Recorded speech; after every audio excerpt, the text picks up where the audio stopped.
Thank you very much. My name is Chibaola Sirwamba. I'm the Senior Communication Officer in the Ministry of Green Economy and Environment. I would like to urge all the showgoers to pass through the stand of the Ministry of Green Economy and Environment to appreciate what the ministry is doing as it contributes to the economic growth of this country, to the environmental conservation, to the well-being of our country and indeed posterity.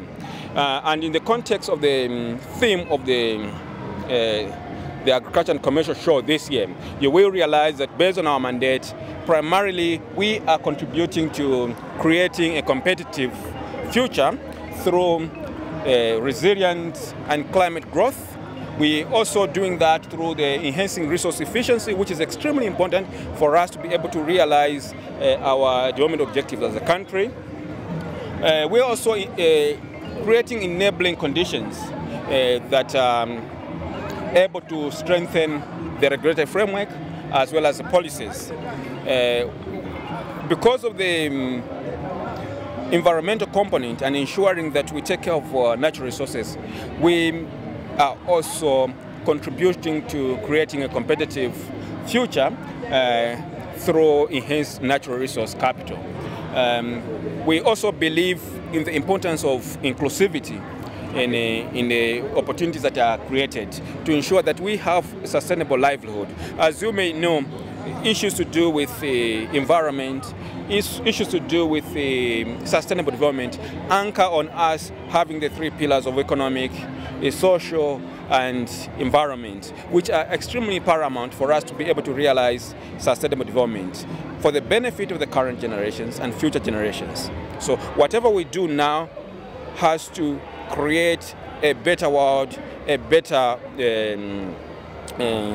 better planet for all of us. So we work in an environment that is across boundaries. So you will realize that as a Minister of Green Economy, we have a lot of engagement with international community to ensure that we create an environment that is beneficial not just to the current generation but future generations as well.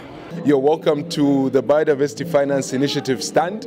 We are located under the Ministry of Green Economy stand right here at the 96th Agricultural Commercial Show. We're right opposite ZESCO, the ZESCO stand. And so we're looking forward to having you visit our stand so that we can share with you the wonderful work that we're doing in order to conserve or enhance the financing of the conservation of biodiversity here in Zambia. As you know, biodiversity plays an important role in supporting the economic and social development of our country. And in order for us to continue to have a wonderful future, a prosperous future as a country, we have to ensure that we conserve our biodiversity so that it continues to support our activities. Now, we've noticed that there's a significant financing gap, and this is quite evident, to support biodiversity conservation activities. And so the work we're doing here in Zambia is to create an environment that enables financing for biodiversity conservation to come from all angles, the public sector, the private sector, the financial sector.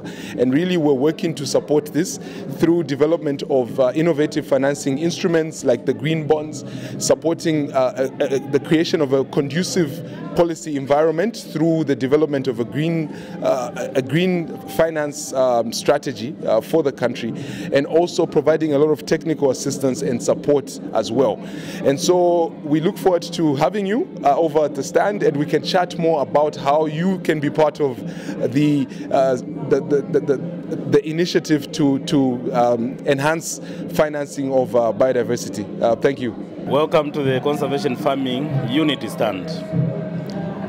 We are at the National Show in Lusaka today. My name is Ernest Uleli. I'm the district coordinator based in Shibombo district. You have come to visit us, and this is what we want every farmer and every other, even a business executive, to come and do, to visit our stand, because we are talking about climate smart agriculture. We as a conservation farming unit, we've been around since 1996, and basically we are in training. What are we involved in? To promote conservation farming technologies that are actually resilient to climate change. When we talk about conservation agriculture, we are basically talking about three principles. These are, one, minimum tillage. We expect a practicing farmer to disturb the portion of the land where he's going to drop the seed and the fertilizer. The second principle is good residue management. We expect the farmer to adopt the practice of maintaining good residue cover or good crop residue cover on his or her field. There are many benefits that go with maintaining good residue cover. For instance, it also helps, the residue help to reduce soil temperature on your field. They also help to reduce soil erosion, which mainly is by water or by rain and also by wind. And it also acts as food for the termites and other living organisms that are soil-based. My name is Rebecca Muila. I'm the Communications Officer for Pelham Zambia. At Pelham Zambia, we are implementing a project. It's a global environmental facility small grants program. We are implementing it in Milenge district. It's given us, it's under the support of the UNDP. Okay, let me start. My name is Rebecca Muila. I'm Communications Officer for Pelham Zambia. We are currently implementing a JEF project in Milenge district with the support of UNDP. The project focuses on biodiversity conservation in the area. And specifically, we are implementing it in Milenge and Mikula wards. We are using agroecology as a means to conserve the biodiversity in the area. We are capacitating the people in there with skills on how they can use agroecology for mitigation and adaptation for improved livelihoods. This is not the only projects we are implementing as Pelham. We are implementing other projects in the different parts of the country, in the different provinces. We are also encouraging our people to use our local seeds to support livelihoods and also for income generation, because we know that our people need to be secure in terms of food security and also to be secure in terms of nutrition and income. And we are saying that with a changing climate, we need to change the way we farm to more sustainable farming practices, such as agroecology, because with agroecology, we encourage the technologies of using agroforestry. We grow agroforestry trees within the fields. We do intercropping. We do all those technologies that are sustainable to ensure that we don't tamper with the environment. We leave the environment running. We also make sure that we support mitigation, because with agroforestry, you'll be able to plant trees that will be used for carbon sequestration and mitigate the impacts of climate change. My name is John Katongo Banda. I'm the Interim National Coordinator for the Transforming Landscapes for Resilience and Development. This is a project that is supported by the World Bank, and it's anchored in the Ministry of Green Economy and Environment. The project development objective is centered around promoting sustainable natural resource management that supports diversified livelihoods. The project is being implemented in 3 provinces, that is Wapula, Northern and Muchinga, and in those 3 provinces we are in 16 districts. So the project is directly responding to the challenges that the country is facing around sustainable natural resource management as well as climate change. So under the diversified livelihood pillar, we have supported 634 community projects. These community projects are different in size and scope, responding, like I said, to the challenges of climate change. So we have groups that are into fish farming, for example, various livestock projects, all as a response to climate change. So how is that being done? So each project that is supported has a water component where we are installing solar-powered boreholes. So the water is used to support the different livelihood activities. The project also has a component of promoting diversified infrastructure. So we have set up 21 bulking centers. So the community projects, the crops that are growing are going to be bulked at the 21 bulking centers that have been established.